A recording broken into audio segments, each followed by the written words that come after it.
What is up, all the beautiful people? It is I, AkemiTCG, back here with a brand new video. My Dragonmaid Control deck profile actually got third in a 26-man tournament. And I just want to showcase this build for you guys.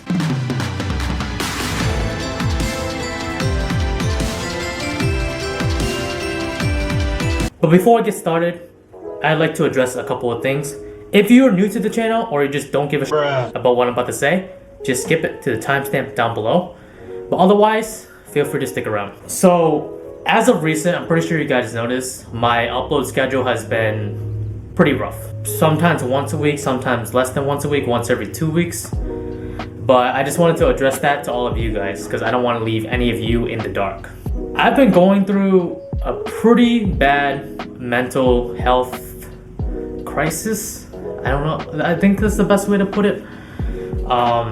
Just pretty much after the huge barrage of daily uploads in January, a huge thing happened with a relationship I had, and it actually tore me apart on the inside, emotionally, mentally, and it was to the point where I legit did not find Yu-Gi-Oh! Or pretty much any of my hobbies that enjoyable anymore. And not on top of that, but also like family issues, and then just pretty much life just hit me the wrong way. And I just want to apologize to all of you because of all that, I just did not have the motivation to upload. I didn't have the motivation to give you guys what you came for, what you subscribed for.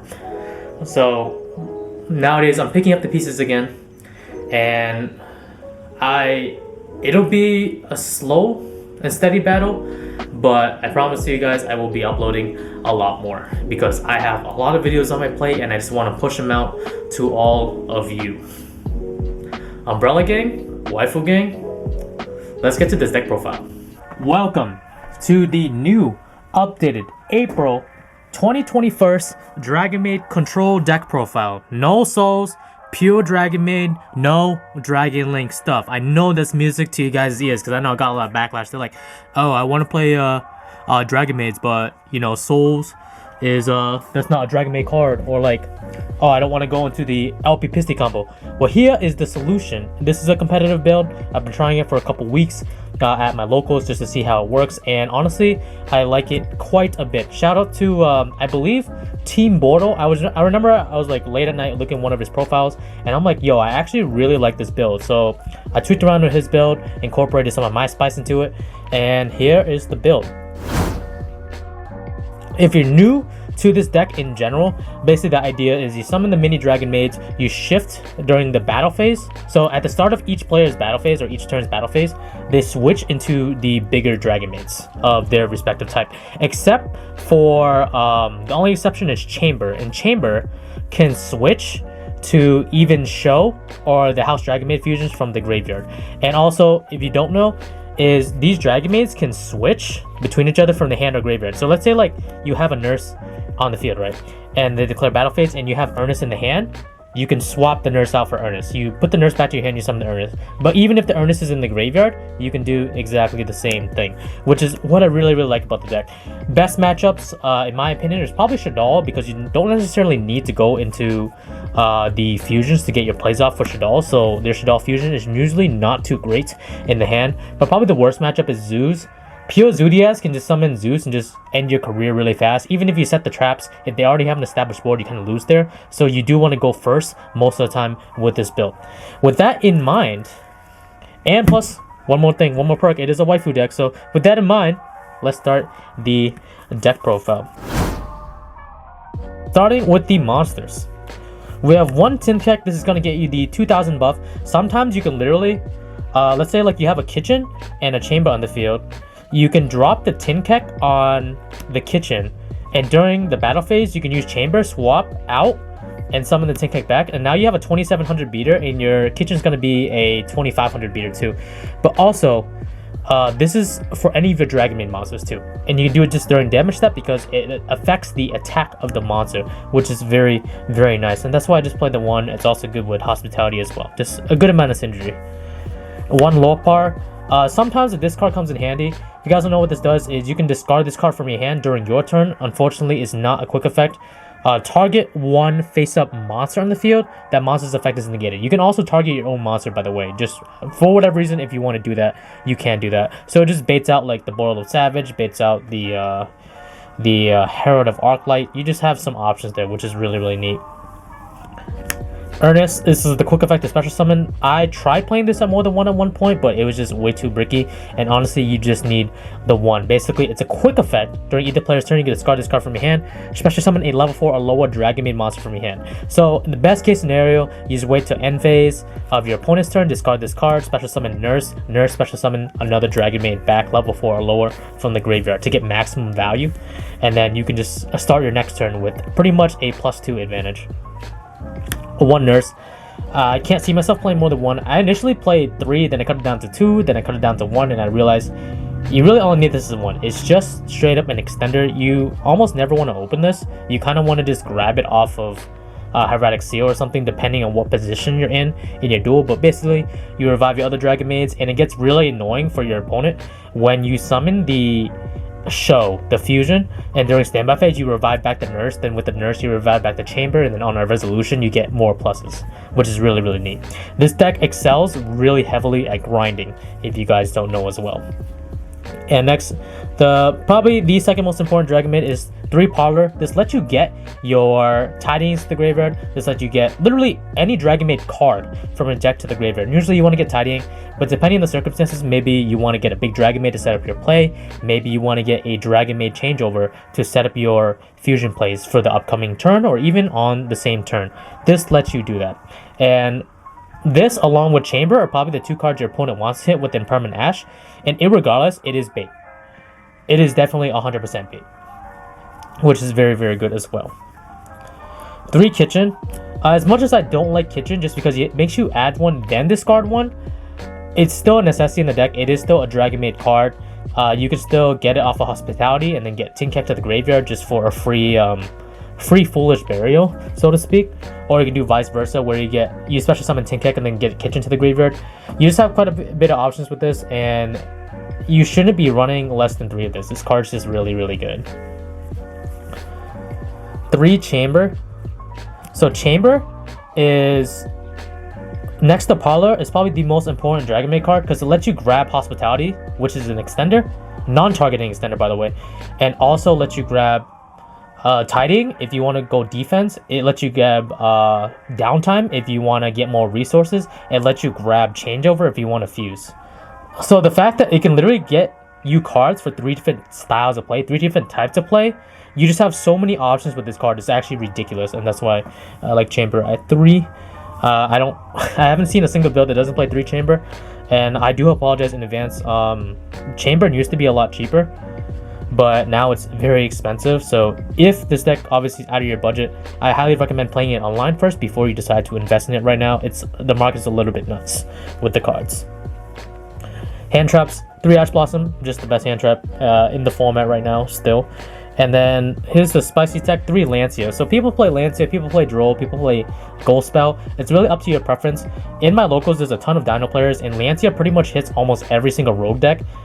The only deck it really doesn't hurt is Zodiacs. So I like it a lot. I have a lot of Literalist players, Tri-Brigade, which gets killed by Lancia, Dinos, which gets killed by Lancia, Virtual Worlds killed by Lancia, Infernobles really hit strongly with Lancia.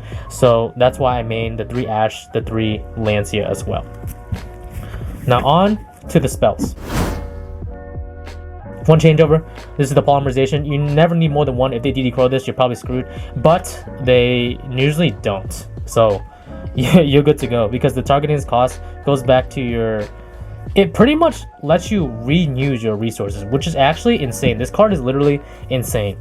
You can summon this and then dump something, use Changeover, target it, get Changeover and Parlor back to your hand, so you can use Parlor again for the next turn. It's almost like very similar to how Alistar works with the Invocation, which is actually insane. And I think this card is MVP because it lets you make the Omni Negate, which is show. 3 Hospitality. If you're playing the combo build, I don't recommend 3 of this just because it's not as good if you want to get the Guard Dragon plays. But since we're not playing the combo build, we're playing Control. Hospitality is extremely important. This does not target, especially someone's from the hand or the graveyard. So if you activate it, they don't know which one you're gonna grab. They can just randomly DD Crow the wrong card, and then they get screwed over. The only real minus to this card is this card can get Ash, unfortunately, because it has a second effect, which is in the same effect, that lets you dump one what is it?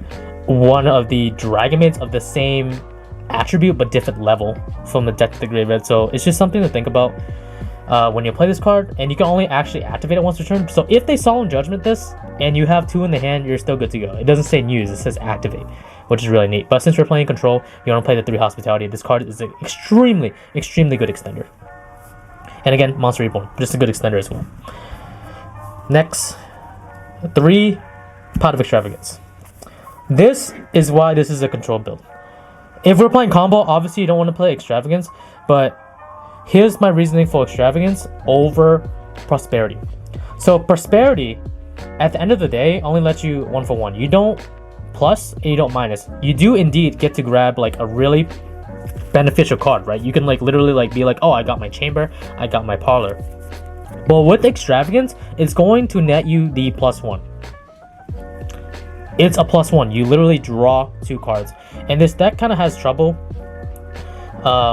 maintaining resources, especially early on. It takes a little bit for this deck to start grinding, but once it gets to a certain point of the duel, maybe about 3 or 4 turns in, that's when this deck really ramps up. And Extravagance just really helps with that a ton. And almost every time I resolve this, either it gets Ash, and then that's fine because I can do my Parlor play without being worried about Ash. I just have to worry about Imperm. Or this goes through and I have major advantage, especially when you're siding in and you're going second. You're going to start with 7 cards in your hand, which is absolutely insane. So that's why I'm playing Extravagance in this particular build. On to the traps. Playing 3 Dragonmaid Tidying. This is the most important card in the deck. Important trap card in the deck, rather.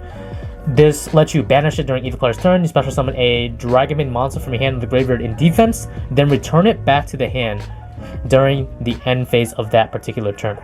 The only real minus is you can only use 1 of its attacks per turn, but it makes it extremely fair and balanced because imagine you use this Compulse effect, and then in the same turn, you banish it from the graveyard to revive one of your Dragonmaids. That's actually insane. So I think it's very fair.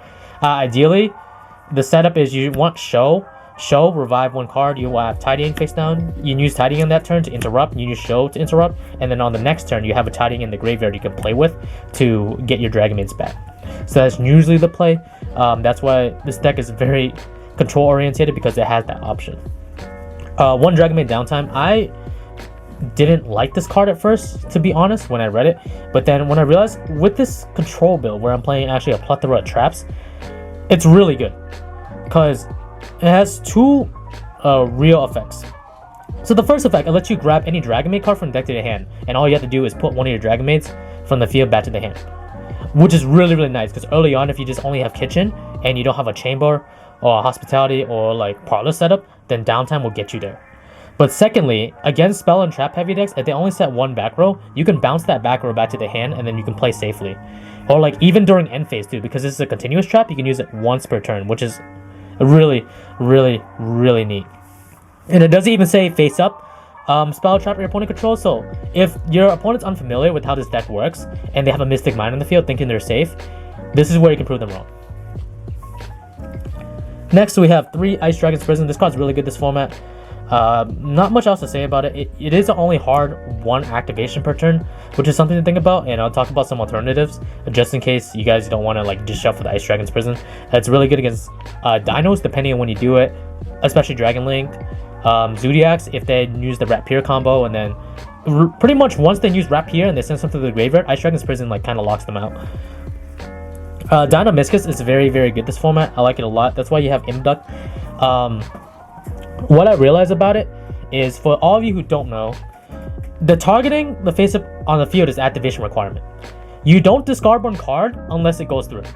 So discarding 1 card is not cost, which is what I love about this card, because like you activate it, you target the card on the field, you target the Borolo Savage, they have to negate it if they haven't negated yet. And even then, you don't discard 1 card because it is not cost, which is amazing. And also, if you activate another trap during resolution, you can revive this back. 1200, summon Imduct, and then if they put their monsters in the wrong zone, you're in for the clear. You're in for the kill. which is what I really like. And then last but not least, 3 Solemn Strike. This card will literally break boards except for Red Eyes Dark Dragoon. But if you summon Show successfully and they, for whatever reason, don't negate earlier, or like, I don't know. I can't think of a situation where they wouldn't negate the changeover in that case, unless they don't know how the deck works. But it's not too hard for this deck to play around Dragoon, especially with the sideboard, obviously. And some substitutions is Dynamiscus is not a hard once per turn, which is really neat. You can play multiple Dynamiscuses once per turn, but Ice Dragon's Prison you can't. So an alternative could be, the extra deck is super flexible. You could play Dogmatica Punishment and just play Antithesis. It's very, very good, because Dogmatica Punishment will force your opponent to do stuff, and Dogmatica Punishment will break boards. I guarantee you it will. So I'm thinking of tweaking this build to play possibly 2 Dynamiscus and 2 Ice Dragon's Prison, and then add in 2 Punishment. Or I'm just gonna take out 1 Prison and then put in 2 Punishment, because the card's just way too good right now. Now on to the extra deck. If you're liking this video so far, make sure to drop a like, comment, subscribe. I would really, really appreciate it. You guys are awesome. Extra deck 1 Imduck. This is literally purely for the Dynamiscus plays. It does come in handy, obviously. You don't care too much if it gets extrav. I literally never had a situation where this card got extrav and I needed it. That just never happened. 2 Striker Dragons. This is simply just to get your dragons to the graveyard.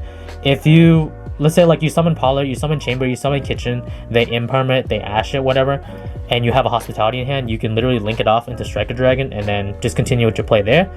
And then irregardless, you can still make Hieratic Seal, and that's the reason why I play the Striker Dragon. I might just shove in a 3rd one, but I'm seriously considering putting in the Dogmatica Punishment package with Natis. 3 Hieratic Seal, extremely important card. You get your Chamber, you get your XYZ card, whatever you want with it, and also it's a bounce. Non-targeting bounce during your opponent's turn, which is phenomenal. It's very, very good. 1 Borrelord, 1 Boral Sword. I've honestly never summoned these, so you can just take this out. I'll probably just take this out for the Natis. I usually just win by summoning the fusions and just going for game. As I said before, the extra deck is very, very flexible because you're playing control and also because you're playing extravagance.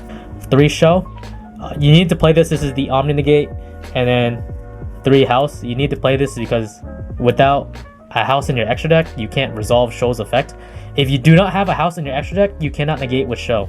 Just letting you know that that's a requirement. And then 1 Borolo Furious. If you have Chamber and you have Striker Dragon, it's pretty free. It's pretty free. This is free. This is free, okay? Borolo Furious. And also, if you guys didn't know, is if you have a big Dragonmaid, let's say like you go to battle phase, right? Your opponent goes to battle phase, you swap this out, start a battle phase, you swap this out for Tinkek, and then you can literally target your own Tinkek and target your opponent's card, because this is 1 card your opponent controls. You literally, targeting is the cost of it, right? And it's just destroy them. But this cannot be destroyed by card effects while you control a fusion monster. So it's free protection. It's very free. It's very good. So it's a pretty decent interruption. Forces does force out the Zeus plays, but if your opponent like knows how to play around this deck, or like knows how to play a Zeus properly, they're not gonna let small Dragonmaid stay on the field, because the small Dragonmaid is too much of a threat for them. They're gonna use it up earlier. So if you're playing against a Zodiac player, especially a really good one, it's your responsibility to figure out, how do I bait out the Zeus, especially if they have a full material Zeus, because trust me, it's very, very hard. On to the sideboard. 2 Nibiru. This card's just good. 3 Droplet. With the Dragoon engine, or not the Dragoon engine, but playing against Dragoon, it's really rough, so Droplet's just the answer to that. And also big boards, it's just the answer. There's no thing, well, the problem with this build in general is because it's control, it doesn't really have the potential to OTK. It's very, very hard to get a 1-turn Boral Sword setup. I just really can't think of one in my head without using both Hospitality and Monster Reborn and having a really like killer hand on the first turn. So just drop us there for offensive and defensive reasons, but mainly for Dragoon, because this is really hard to out that card. 1 Imperial Order, just in case you're playing against a very spell heavy deck. I'm looking at like Dogmatica, Invoke Shadal, any variant of that. You flip Imperial Order in them, they're most likely screwed. 2 Lightning Storm, 1 Duster. You can play the 3 Lightning Storm, but I think this is more safer. Most of the time I decide this in just for backward heavy deck, so Harpy's Feather Duster does pretty much the same thing as Storm, except it's not limited to me only having non-face-up cards. So that's why I played this package. 3 Judgment. If you know you're going first, just put in the 3 Judgments. It's super safe. You prevent your opponent from summoning Zeus. You prevent one thing your opponent is doing besides Super Poly, which is the only thing. Or like if they summon, like if they do some weird wonky deck where your opponent can't respond to it for some reason, but Judgment will pretty much stop any critical play your opponent has, and depending on whether you use this card at the correct time will determine whether or not you win a lot of matchups. And if you know you're going first, it just doesn't hurt to put it in, because it makes you feel very secure, very confident in your plays, and it's a good card. And if you're going second, evenly matched. It's complete opposite at the end of the spectrum. You're playing against Eldritch, you're playing against a crazy deck with a ton of negates. You bait out all the negates, you drop evenly matched, and then the career pretty much ends. So that is it for the video, guys. Hope you all enjoyed. I hope you all learned a thing or two. I will be trying out the punishment package to see if I like it a little bit more than this current package. But hope you all enjoyed. I am AkemiTCG. I'm gonna keep working on this and just letting you guys know I am back. Stay beautiful, everyone. See you guys. The world ends now.